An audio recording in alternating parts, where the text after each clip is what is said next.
Assalamualaikum warahmatullahi wabarakatuh. Perkenalkan, nama saya Sulis Setiawati Lestari dengan NIM 856551983 dari Prodi PGSD UP BJJ UT Pekanbaru. Pada kesempatan ini, saya akan memenuhi tugas dari mata kuliah Filsafat Ilmu yang akan membahas tentang relevansi pilar-pilar pendidikan Ki Hajar Dewantara dalam menjawab berbagai isu kontemporer pendidikan nasional di era digital. Yang pertama, saya akan membahas tentang makna pilar dalam pendidikan. Pilar pendidikan merupakan dasar yang menopang arah, tujuan, dan kualitas pendidikan. Di era digital, pilar pendidikan semakin penting karena kemudahan memperoleh informasi tidak selalu diikuti kemampuan memahami dan menilai kebenarannya. Oleh karena itu, pendidikan tidak hanya berfungsi sebagai transfer ilmu pengetahuan, tetapi juga membentuk karakter, kemampuan berpikir kritis, dan tanggung jawab dalam menggunakan teknologi. Yang kedua, saya akan membahas tentang prinsip dasar pendidikan menurut Ki Hajar Dewantara. Ki Hajar Dewantara merumuskan 3 prinsip utama dalam pendidikan, yaitu Ingarso Sung Tulodo, di depan memberi teladan, yaitu guru menjadi contoh bagi peserta didik. Ingmadya Mangunkarso, di tengah membangun semangat, yaitu guru memotivasi dan mendampingi peserta didik dalam belajar. Tuturi Handayani, di belakang memberi dorongan, yaitu guru membimbing peserta didik agar mandiri dan bertanggung jawab. Ketiga prinsip tersebut menunjukkan bahwa guru tidak hanya sekedar mengajar, tetapi juga membimbing dan membentuk karakter peserta didik. Yang ketiga, saya akan membahas tentang relevansi dan tantangan di era digital.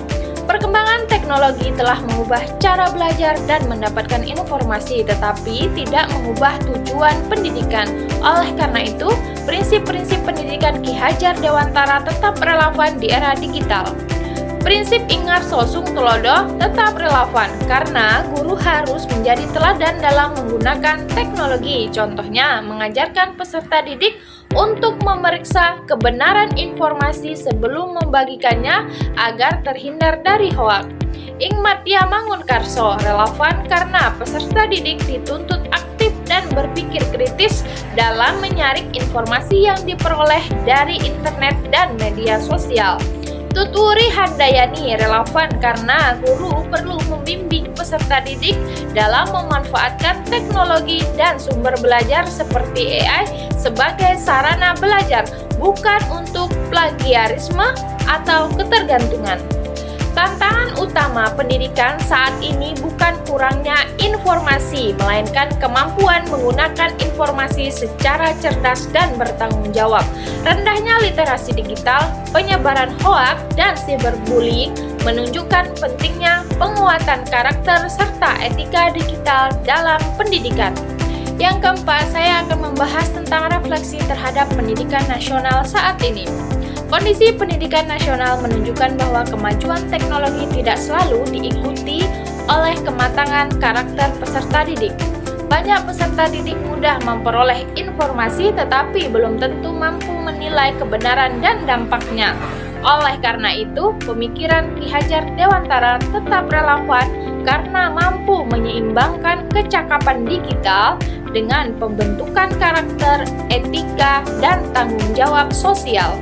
Dari semua yang sudah saya jelaskan, maka dapat saya simpulkan bahwa pilar pendidikan Ki Hajar Dewantara, yaitu Ingarso Sung Tulodo, Ingmadya Mangunkarso, dan Tuturi Handayani tetap relevan dalam menjawab tantangan pendidikan di era digital. Melalui keteladanan, motivasi, dan pendampingan, peserta didik dapat menjadi generasi yang tidak hanya cakap secara teknologi, tetapi juga mampu berpikir kritis, berkarakter, mandiri, dan bertanggung jawab. Demikian yang dapat saya sampaikan. Wassalamualaikum warahmatullahi wabarakatuh.